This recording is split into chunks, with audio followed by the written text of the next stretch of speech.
2021-এর আগে তৃণমূল কংগ্রেস স্লোগান তুলেছিল বাংলা নিজের মেয়েকে চায়, এবং সেই কথায় প্রভাবিত হয়ে বাংলার বহু মানুষ বাংলার নিজের মেয়েকেই তৃতীয়বারের জন্য কুর্সিতে ফিরিয়ে এনেছিল।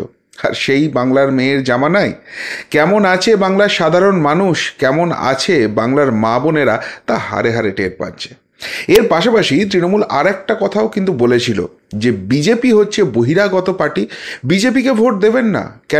কেননা বিজেপি যদি ক্ষমতায় আসে, এই রাজ্যের কোনো নেতা বা নেত্রী হয়তো মুখ্যমন্ত্রী হবেন, কিন্তু পুরোটাই পরিচালিত হবে বহিরাগত, এই রাজ্য থেকে যারা বহিরাগত তাদের হাত ধরে, যারা বাংলার কৃষ্টি সংস্কৃতি কিচ্ছু নাকি বোঝে না, বাংলার ভালো যারা নাকি চায় না, আর তাই এই বহিরাগতদের হাতে বাংলাকে তুলে দেবেন না। বাংলার মানুষ এতেও প্রভাবিত হয়েছিল, কিন্তু বাংলা সেই নিজের মেয়ে যে ধীরে ধীরে বাংলাটাকে সেই বহিরাগতদের হাতে তুলে দিচ্ছে, সেই ছবিটাই কিন্তু আজকের পর থেকে আরও বেশি প্রকট হয়ে গেল। তার থেকেও বড় কথা, এই শাসক দল যে রাজনৈতিকভাবে দেউলিয়াপনার দিকে এগোচ্ছে, সেই ছবিটাই নাকি তৃণমূল নিজেই সামনে নিয়ে চলে এলো। কেন বলছে এই কথাটা? কেননা আজকে আপনারা জানেন রাজ্যসভা ভোটের প্রার্থী ঘোষণা করলো তৃণমূল কংগ্রেস, এবং সেই প্রার্থী ঘোষণা ঘিরে একাধিক প্রশ্ন উঠে গেল। কি প্রশ্ন উঠল? 1 নম্বর, যে মহিলা ভোট, এই বাংলার যে মহিলা ভোট, সেটা কি পুরোপুরি মুখ ফিরিয়ে নিয়েছে? সংখ্যালঘু ভোটের অবস্থাও কি অত্যন্ত খারাপ হয়ে গেছে? মতুয়া ভোট কোনো রকমই কিছু পাওয়া যাবে না? সর্বভারতীয় স্তরে এই দলটা কি ক্রমশ গুরুত্বহীন হয়ে পড়ছে? ফলে চাপ আরও বাড়ছে। তার সঙ্গে সঙ্গে যে প্রশ্নটা সব থেকে বেশি নাড়া দিচ্ছে, সেটা হচ্ছে সংগঠন কি একবারই নড়বড়ে হয়ে গেছে? এই সংগঠন দিয়ে আর কোনো নির্বাচন পার করা যাবে না? এবং তার থেকে যেটা সব থেকে বড় প্রশ্নটা এলো, যে অভিষেক বন্দ্যোপাধ্যায় তাদের আঞ্চলিক দলে যিনি সর্বভারতীয় পদে আছেন, তার নীতিতে চলা মানে আগামী দিনে রাজনৈতিকভাবে ডোবা ছাড়া আর কোনো উপায় নেই। এবং 7 নম্বর কোশ্চেন, যেটা আমি লিখিনি কিন্তু যে প্রশ্নটা উঠে যাচ্ছে, সেটা হচ্ছে এত বড় সিদ্ধান্ত কিন্তু প্রেস কনফারেন্স করারও হিম্মত হারিয়ে ফেলেছে তৃণমূল কংগ্রেস। সেই সমস্ত প্রশ্নের উত্তর খুঁজবো, এবং কেন এই প্রশ্নগুলো উঠলো, কারা প্রার্থী হলেন, এবং সেই জায়গা থেকে বাংলা কিভাবে বঞ্চিত হলো, কিভাবে বহিরাগতদের হাতে উঠে গেল, সেই সমস্তটা ব্যাখ্যা করে আপনাদের সামনে নিয়ে আসবো। শেষ অবধি শুনুন এই প্রতিবেদন। নমস্কার, প্রিয়বন্ধু মিডিয়ায় আপনাদের স্বাগত, এবং আপনারা দেখছেন প্রিয়বন্ধু বাংলা, সত্যের সন্ধানে সর্বদা আমি শুদ্ধশীল। বন্ধুরা, রাজ্যসভার ভোট আসছে, এবং সেই রাজ্যসভার ভোট উপলক্ষে বাংলা থেকে 5 জন নতুন সাংসদ আবার দিল্লি যাবেন। সেই সাংসদ তালিকায় যা বিধায়কদের হিসেব রয়েছে, সেখানে দেখা যাচ্ছে যে তৃণমূল কংগ্রেস 4 জনকে ম্যাক্সিমাম জিতিয়ে নিয়ে যেতে পারে। তারা 4 জন প্রার্থীর নাম ঘোষণা করলো, অপর আসনটি যাবে বিজেপির হাতে। এবং সেখানেই যে মুখগুলোকে ঘোষণা করলো তৃণমূল কংগ্রেস, সেই নিয়ে কিন্তু একাধিক প্রশ্ন উঠে গেছে। প্রশ্ন উঠতে শুরু করেছে খোদ শাসক দলের অভ্যন্তরেই। কী প্রশ্ন? এক একটা করে প্রার্থী বলি, তারপর সেই ব্যাখ্যাগুলোই আসছি।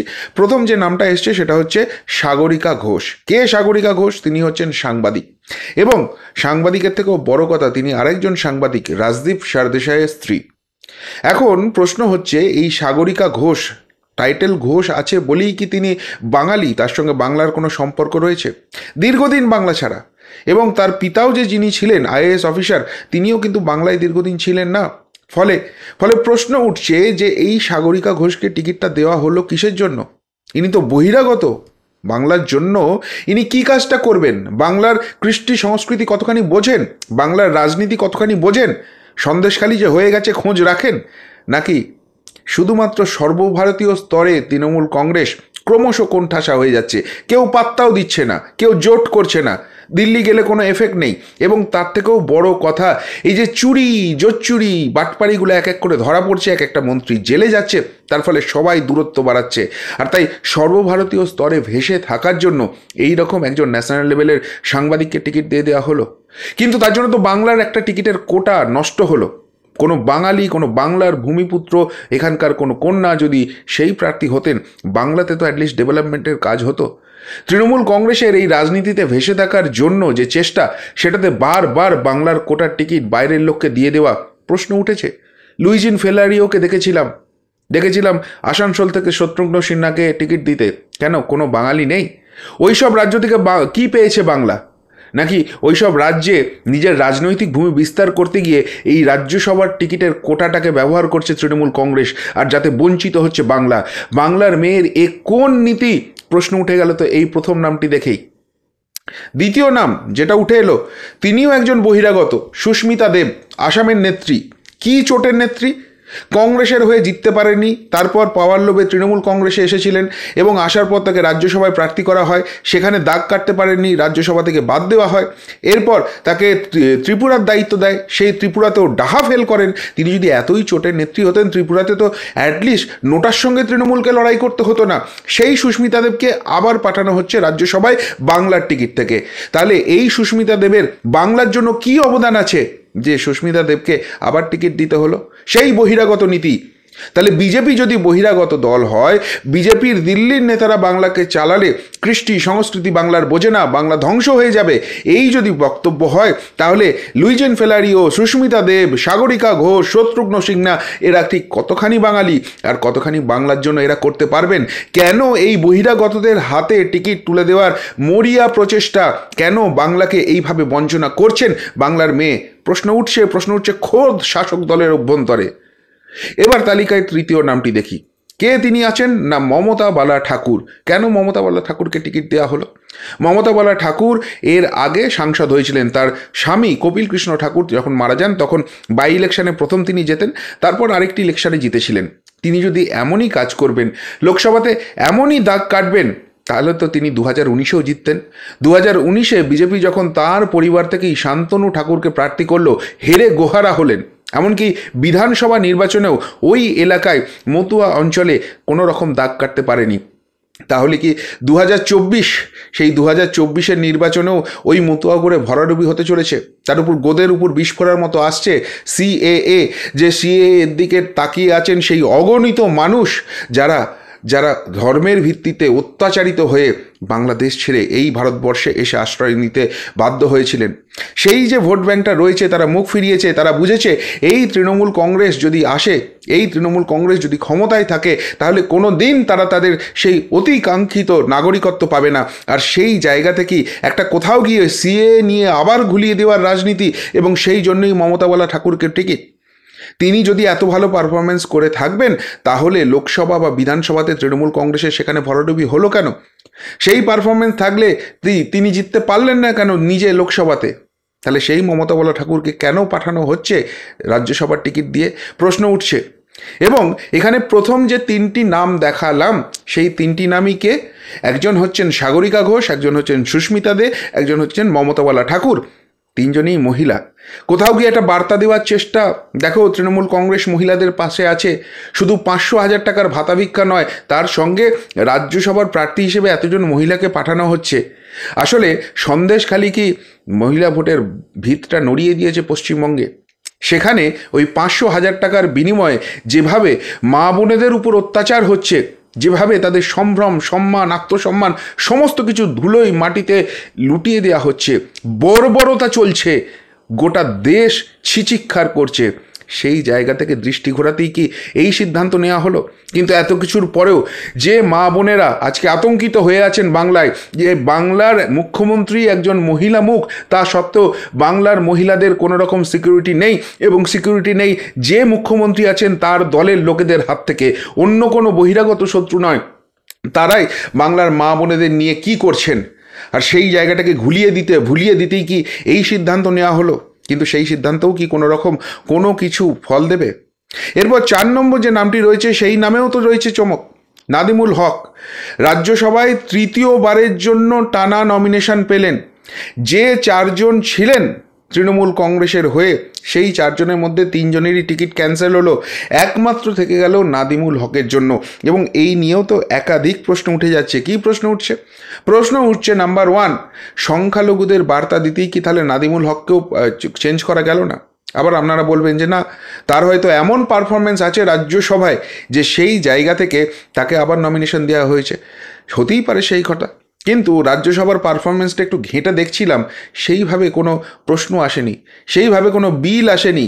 এমনকি যে এমপি ল্যাডের টাকা আসে অনেক বছরই, অর্থবর্ষেই দেখা যাচ্ছে সেই টাকার পুরো ইউটিলাইজেশন অবধি তিনি করতে পারেননি। তাহলে কেন তাকে দেওয়া হলো?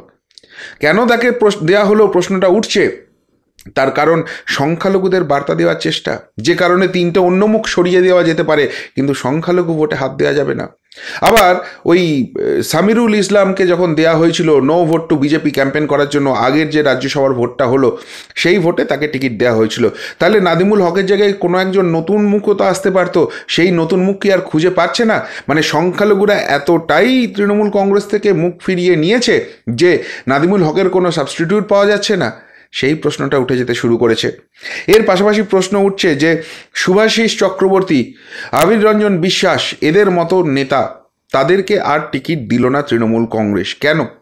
যখন আগেরবার এদের টিকিট দেওয়া হয়েছিল তখন তৃণমূল কংগ্রেসের দাবি ছিল যে এরা পর্দার পিছনে থাকেন, এরা সকলেই সাংগঠনিক নেতা এবং সংগঠনের জন্য কাজ করেন, সেটার পুরস্কার হিসেবে তাদেরকে রাজ্যসভায় পাঠানো হলো।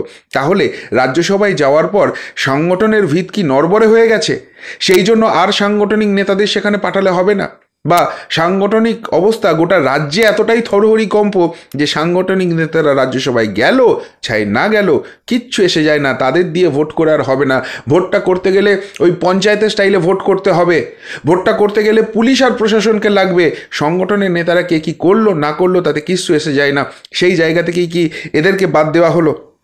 তার পাশাপাশি যে প্রশ্নটা উঠছে যে এর আগের যে রাজ্যসভা ভোটটা হলো সেখানে বলা হলো অভিষেক বন্দ্যোপাধ্যায়ের নীতিতে নাকি তৃণমূল কংগ্রেস চলবে, যারা রাজনীতিতে সিরিয়াস তাদেরকেই নাকি নিয়ে আসা হবে, নতুন মুখ যারা বাচ্চা বয়স বেশি দিন রাজনীতি করতে পারবেন নবীন প্রজন্ম তাদেরকেই টিকিট দেওয়া হবে। সেই নীতি তো এবারের যে প্রার্থী তালিকা সেই প্রার্থী তালিকার দিকে তাকালে দেখা যাচ্ছে যে সেটা তো ভেসে গেছে।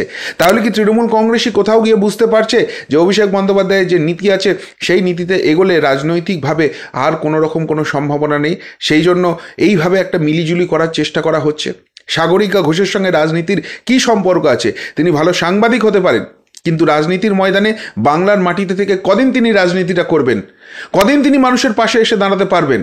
তাহলে তাকে কেন টিকিট দেওয়া হলো? প্রশ্ন উঠছে কেন চেঞ্জ করা গেল না নাদিমুল হককে? তিনবার বোধহয় তৃণমূলের গোটা হিস্ট্রিতে এরকম কেউ নেই যে পরপর 3বার রাজ্যসভার নমিনেশন পেয়েছেন। তাহলে কেন তাকে চেঞ্জ করা গেল না? এই প্রশ্নগুলো কিন্তু ঘোরফেরা করছে। তার পাশাপাশি আরেকটা প্রশ্ন যেটা অত্যন্ত গুরুত্বপূর্ণভাবে শাসক দলের অভ্যন্তরেই ঘুরছে, সেটা হচ্ছে যে এত বড় সিদ্ধান্ত হলো সেটা টুইটারে একটা টুইট করে দিয়ে শুধুমাত্র ঘোষণা করে দেওয়া হলো। এটা নিয়ে কোনো প্রেস কনফারেন্স করা হলো না। এর আগে তো আমরা দেখতাম যে এই নিয়ে বড় বড় প্রেস কনফারেন্স হচ্ছে, সাংবাদিকদের মুখোমুখি হয়ে অনেক কিছু বার্তা দেওয়ার চেষ্টা করা হচ্ছে, এবং যে সাংবাদিককুল সেখানে প্রশ্ন করার সুযোগ পান শোনা যায় তারাও নাকি সকলেই অনুপ্রাণিত কিংবা অনুপ্রাণিত মিডিয়া হাউস থেকে এসেছেন। বাইরের কারোর হলে সেখানে এন্ট্রি নেই, এন্ট্রি হলেও সেই প্রশ্নের উত্তর নেই। তো সেই সাংবাদিকদেরও আজকাল মুখোমুখি হওয়া যাচ্ছে না? নাকি সন্দেশখালি এতটাই ভিত নাড়িয়ে দিয়েছে যে সেই অনুপ্রাণিত সাংবাদিকরা প্রশ্ন করলেও কেঁচো খুঁড়তে কেউটে বেরিয়ে যাবে, প্রেসকে আর ফেস করার মতো জায়গায় নেই, সেই জন্য কোনো রকমে নমনম করে একদম এক্স হ্যান্ডেলে টুইটার হ্যান্ডেলে এই নামগুলো ঘোষণা করে দিতে হলো। অর্থাৎ সামগ্রিকভাবে 4টি নাম হয়তো সামনে এলো, কিন্তু তৃণমূলের স্ট্র্যাটেজি, তৃণমূলের পলিসি এবং তৃণমূল যে কতখানি আতঙ্কিত সেই সমস্ত কিছু নিয়ে কিন্তু প্রশ্ন উঠে গেল। কি বলবেন তৃণমূলের রাজ্যসভার এই 4 প্রার্থী চয়ন নিয়ে? সত্যিই কি বাংলার মেয়ে বাংলার কথা ভেবে কিছু করছেন, নাকি নিজেদের স্বার্থ রক্ষা করতে গিয়ে ক্রমশ আমাদের বাংলা মাটাকে ধীরে ধীরে বহিরাগতদের হাতে তুলে দিচ্ছেন? না হলে সাগরিকা ঘোষ, সুস্মিতা দেব এরা টিকিট পান? প্রশ্ন কিন্তু থেকে যাচ্ছে। এই নিয়ে আপনাদের যদি কিছু বলার থাকে অবশ্যই কমেন্ট বক্সে কমেন্ট করে জানাবেন। এমনকার মতো এখানেই শেষ করলাম। ফেরত আসছি নতুন প্রতিবেদন নিয়ে খুব তাড়াতাড়ি। ভালো থাকবেন, সাথে থাকবেন, পাশে থাকবেন। নমস্কার।